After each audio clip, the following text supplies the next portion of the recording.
باچا خان کے 34 اور خان عبدالعلی خان کے 16 برسی کے مناسبت سے خفتہ باچا خان کی تقریبات کا آغاز باچا خان مرکز پشاور میں ہوا۔ افتتاحی تقریب کا افتتاح عوامی نیشنل پارٹی کے صوبائی صدر ایمل ولی خان نے کی۔ اس موقع پر ایمل ولی خان نے ریپبلک نیوز سے خصوصی گفتگو کرتے ہوئے کہا کہ بہت بڑا ٹاپک ہے جی، پہلے تو مشکور ہوں آپ کا۔ باچا خان بابا کی تو بڑی طویل زندگی تھی اور اس طویل زندگی میں انہوں نے اور کوئی کام کیا نہیں، صرف پختون قوم کے لیے جد و جہد کی ہے۔ 39 سال تو جیل کاٹی ہے، جلا وطنی کی ہے۔ میرے خیال میں یہ ایک ایسا فگر ہے کہ ایسا فگر کسی بد نصیب کو نہیں ملا ہوگا، اپنے قوم کی خاطر، ذاتی کچھ بھی نہیں۔ اور وہ ایسے لوگ تھے، ایسے کردار تھے کہ میرے خیال میں بہت مشکل سے قوم کو ایسے کردار ملتے ہیں، صدیوں میں ایسے کردار پیدا ہوتے ہیں، اور ہم فخر کرتے ہیں اپنے ان اکابرین پہ، اور آج ان کی یاد میں ہم اکٹھے ہوئے اور انشاءاللہ یہ پورا ہفتہ ہم ان کی یاد میں منائیں گے۔ جی اس وقت تو بہت واضح پیغام ہے نوجوانوں کے لیے کہ ہمیں اپنے لیے امن کے بارے میں سوچنا چاہیے، ہمیں اپنے مستقبل کے بارے میں سوچنا چاہیے، اور میرے خیال میں انتہا پسندی سے دور ہمیں باچا خان بابا کے افکار، امن اور انسانی ہمدردی کے ساتھ اپنی زندگی گزارنی چاہیے، اپنے حقوق، اپنے وسائل کو اپنانا ہوگا اور پختون قوم کو ترقی دینی ہوگی۔ ایمل ولی خان نے مزید کہا کہ خان عبدالعلی خان چھوٹی قومیت کے حقوق کے ترجمان تھے۔ ولی خان ایک رضاکار کی حیثیت سے خدائی خدمتگار تحریک کا حصہ بن گئے اور باقاعدہ پریڈ کی سربراہی کرتے تھے۔ ہندوستان چھوڑ دو تحریک میں انہوں نے قائدانہ صلاحیتوں کا لوہا منوایا اور اس وقت کے سامراج کے خلاف منظم احتجاج کیا۔ میں ایم پی اے سے پہلے میں باچا خان بابا کی جو تحریک ہے خدائی خدمتگار، اس تحریک کے گھرانے سے میرا تعلق ہے، اور مجھے اس بات پہ بہت فخر ہے کہ میں باچا خان بابا کے اس عدم تشدد کے جو فلسفے ہے اور جو اوور آل ان کی خدائی خدمتگار کا جذبہ جو ہے وہ جس گھرانوں میں ہے، تو مجھے فخر اس بات پہ ہے۔ باچا خان کے حوالے سے دیکھیے، ایک ایسا انسان، ایک ایسا ملنگ انسان کہ آپ دیکھیے کہ اس زمانے میں وہ جو بات کرتے تھے تو وہ عملی طور پہ اس کو ثابت کرتے تھے۔ اور میں اکثر یہ بات کرتی ہوں کہ آج کل کے دور میں آپ دیکھیں کہ لوگ بات کرتے ہیں دوسروں کو کہ آپ یہ کریں اور آپ یہ کریں، لیکن باچا خان وہ شخصیت تھی، وہ جس ٹاپک پہ بھی بات کرتے تھے، وہ جس ایشو پہ بھی بات کرتے تھے تو وہ خود اگر وہ کہتے تھے کہ آپ صفائی کا خیال رکھیں تو وہ خود عملی طور پر انہوں نے ثابت کیے کہ انہوں نے صفائی کے حوالے سے خود اپنا جو ان کا کردار رہا ہے۔ اگر انہوں نے نوجوانوں میں بیداری کی اور شعور اور اویئرنیس کی بات کی ہے تو انہوں نے خود اپنے گھر سے شروع کیا ہے۔ پھر اگر ہم خواتین کی بات کریں کہ انہوں نے خواتین کے حوالے سے بات کی کہ اس میں سیاسی اویئرنیس کی بات ہو، اس میں ایجوکیشن کی بات ہو، تو انہوں نے اپنے گھر سے شروع کیا، اپنے بچوں سے جو ایجوکیشن، اس وقت آپ دیکھیں کہ اس وقت ایجوکیشن کے کیا حالات تھے، لیکن انہوں نے اپنے گھر سے شروع کیا، اور پھر انہوں نے اپنے لوگوں کو بتایا کہ اگر آپ چاہتے ہیں کہ پختون قوم جو ہے وہ ترقی کرے اور وہ دنیا میں برابری کی بنیاد پر ہم بات کرتے، تو آپ اپنے بچوں کے ساتھ ساتھ اپنے بچوں کی تعلیم پر توجہ دیں۔ اب پھر اس سے یاد دیکھیں کہ باچا خان بابا کی جو بھی کول آپ دیکھیں جس حوالے سے بھی، تو انہوں نے خواتین کا ذکر ضرور کیا ہے۔ خواتین کی اویئرنیس آپ دیکھیں کہ اس وقت کے زمانے میں سیاسی جلسوں میں خواتین کا جانا، لیکن ان کی جلسوں میں خواتین جاتی تھی۔ میں ابھی ریسنٹلی میں کرک کا دورہ میں نے کیا تھا، اور وہاں پہ میرے ساتھ جو خواتین تھی جو میرے خیال میں 90 پلس کی ایج تک پہنچ چکی تھی، لیکن وہ مجھے بتا رہی تھی کہ باچا خان جب کرک آتے تھے تو وہ ہمارے گاؤں جب آتے تھے تو ہمارے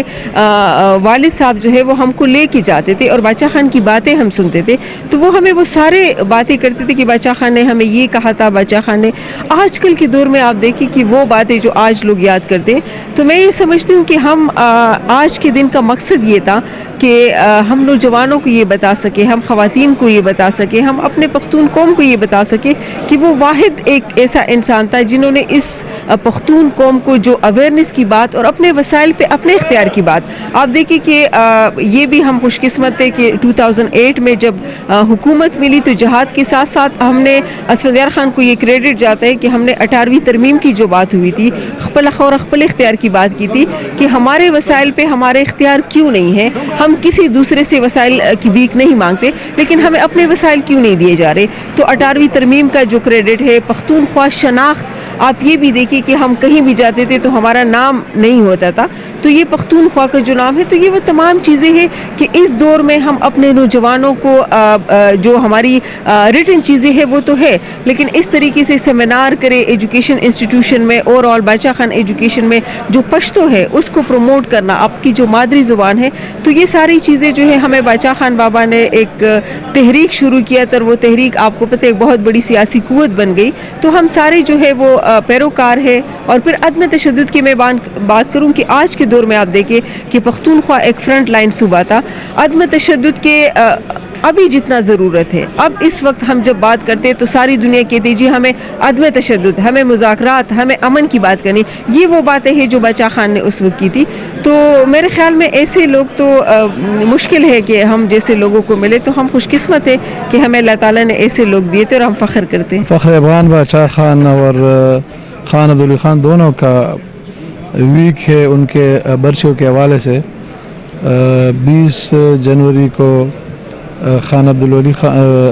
باچا خان بابا وفات پا چکے تھے، اور 26 جنوری کو خان عبدالولی خان وفات پا چکے تھے۔ تو یہ مہینہ ہمارے پارٹی ورکروں کے لیے بڑا بھاری ہے، کیونکہ اتنے بڑے لیڈر ہم سے جدا ہو گئے تھے۔ باچا خان بابا نے اپنی تحریک اصلاحی تحریک اور تعلیمی تحریک سے شروع کر کے سیاسی تحریک میں تبدیل کیا تھا۔ پختونوں میں اس وقت جتنے بھی غلط رسم و رواج تھے، جتنے بھی ان کے آپس کے جھگڑے تھے، اس کو ختم کرنے کے لیے اصلاحی تحریک چلائی۔ اور پختونوں میں تعلیم کم تھی، اس خطے میں تعلیم کم تھی، انگریز پختونوں کو تعلیم نہیں دینا چاہتے تھے، تو باچا خان نے آزاد مدرسوں کے نام پر 100 سے زیادہ مدرسے مختلف علاقوں میں کھولے تھے کہ لوگ تعلیم کی طرف آئے۔ اور پھر جب لوگوں میں بیداری پیدا کی تو 1929 میں باچا خان نے خدای خدمتگار تحریک کی بنیاد رکھی، اور اسی پلیٹ فارم سے انگریزوں سے آزادی کی جدوجہد کی اور آزادی کی تحریک چلائی۔ مسلم لیگ کے ساتھ بھی انہوں نے اتحاد کے لیے وفد بھیجا، لیکن وہ اتحاد نہیں ہو سکا۔ کانگریس کے ساتھ اتحاد ہو سکا کہ انگریز کو اس ہندوستان سے نکالنا ہے، اور اسی بنیاد پر انہوں نے اس میں بہت بڑی قربانیاں دی، جیلوں کی صحبتیں کاٹی اور ان کے جائیدادیں ضبطی ہوئی، بہت سی شہادتیں ہوئی، لوگوں کی بھی عزت کی ہوئی پارٹی ورکرز کی انگریز کی طرف سے، لیکن انہوں نے تحریک کو زندہ رکھا اور انگریز کو اس خطے سے نکالا۔ پاکستان بننے کے بعد پاکستان کے فریم ورک کے اندر چھوٹی قومیتوں کی بات کی کہ ان کو اپنے حقوق ملے، اور اس طرح کی جمہوریت کے لیے جدوجہد کی، اور کبھی بھی غیر جمہوری طاقتوں کا حصہ نہیں بنے بلکہ ان کے خلاف نبرآزما رہے۔ تو اس کے بعد علی خان بابا نے ان کے ساتھ تحریک میں شریک تھے، تو پاکستان سے پہلے بھی اور پاکستان کے میں اندر بھی انہوں نے جو صوبوں کی جنگ لڑی، جو صوبوں کے حقوق کی جنگ لڑی، چھوٹی قومیتوں کے حقوق کی جنگ لڑی، اس کی بنیاد پر 1973 کا آئین جب بنا تو اس میں صوبائی خود مختاری کی بات ہوئی، بنیادی انسانی حقوق کی بات ہوئی، اور اس طرح وفاقی پارلیمانی جمہوریت کے لیے انہوں نے پاکستان میں راہ ہموار کی، اور آخری دم تک جب تک بھی وہ زندہ تھے اپنے اسی سٹینڈ پر رہے، اور بہت سی حقوق ہمارے چھوٹی قومیتوں کے لیے انہوں نے حاصل کی۔ اس کے بعد 2010 میں جب 18 امینڈمنٹ پاس ہوا تو اس میں صوبوں کو اپنے وسائل پر بھی اختیار ملے، انتظامی اور مالی اختیارات بھی ملے، سیاسی اختیارات بھی ملے، اور صوبوں کے وسائل میں اضافہ ہوا۔ تو عوامی نیشنل پارٹی کی جدوجہد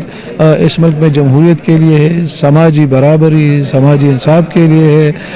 کہ لوگوں کو ملے، اور اس طرح